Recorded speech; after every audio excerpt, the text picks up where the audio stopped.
ఉన్నారు కొంతమంది ఫ్రెండ్స్.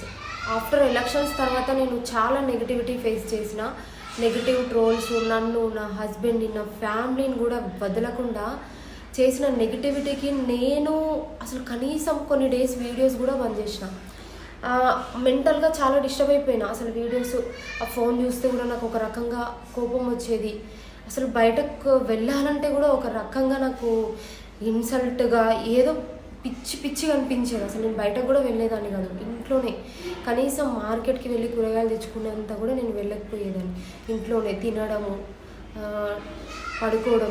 పడుకోవడం తప్ప అసలు నేను ఈ ప్రపంచంలో నేను ఎందుకు బ్రతికున్నానా అన్న రోజుల నుంచి నెగిటివిటీ అనుభవించిన ఈ నెగిటివ్ ట్రోల్స్, ఆ బ్యాడ్ కామెంట్స్, ఆ కామెంట్స్ స్క్రీన్ షాట్ తీసి నవ్వుతూ దానికి కూడా ఎంకరేజ్ చేస్తూ చాలామంది సపోర్ట్ చేయడం, వీటన్నింటి వల్ల నేను బాగా డిప్రెషన్లోకి వెళ్ళిపోయినా.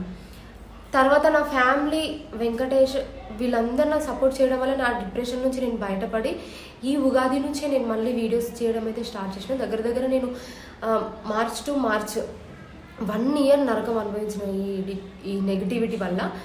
కానీ నాకు కూడా ఉన్నారు బెస్ట్ ఫ్రెండ్స్, చాలామంది ఉన్నారు.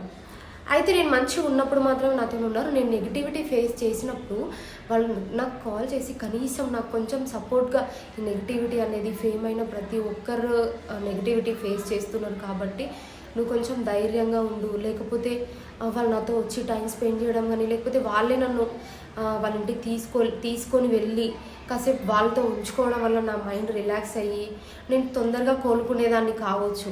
కానీ ఆ నెగిటివిటీ రావడం వల్ల నా ఫ్రెండ్స్ కూడా నన్ను వదిలేసిరు.